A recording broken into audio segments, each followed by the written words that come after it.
নমস্কার বন্ধুরা, রূপা রান্নাঘরে একটি নতুন রান্না ভিডিও সবাইকে অনেক অনেক ভালোবাসা দিয়ে স্বাগত জানাই। আজ আমি বন্ধুদেরকে নিরামিষভাবে মাছ কালিয়া রান্না করব, লাউ দিয়ে, সেটাই শেয়ার করব। দেখুন, এই যে এখানে ভাজা মাছগুলো ধুয়ে নিয়েছি,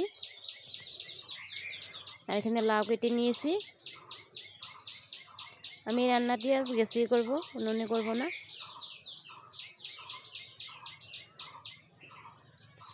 কুকারে দুটো সিটি মেরে নিব।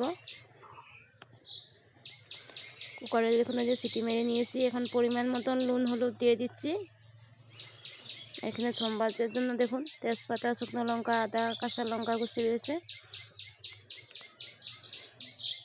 শুকনো লঙ্কা আর তেজপাতাটাকে আগে ভেজে নিচ্ছি।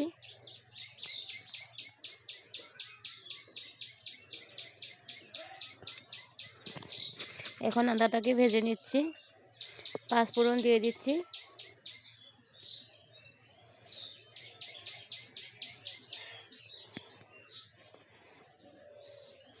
কাঁচা লঙ্কা কেটে রেখেছিলাম, সেটাও দিয়ে দিচ্ছি। সব একসাথে ভেজে নিব।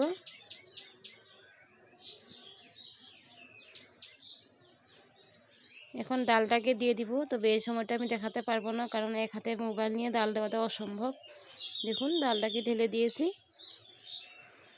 এভাবে লাউ দিয়ে মাছ কালিয়া ডাল নিরামিষভাবে রান্না করে খাওয়া যায়। কেমন হয়েছে বন্ধুরা কমেন্ট করে বলবে। খুব কম উপকরণ দিয়ে আমি রান্নাটি করেছি। আর যারা নতুন বন্ধুরা এখনও আমার চ্যানেলটিকে সাবস্ক্রাইব করে না, প্লিজ সাবস্ক্রাইব করে আমার পাশে থেকে যাওয়ার অনুরোধ রইল। আর আমার রান্নাটি ভালো লাগলে সব বন্ধুদের কাছে শেয়ার করে দেবে। সবাই যেন ভালো আর সুস্থ থাকে তারই কামনা করি। নমস্কার।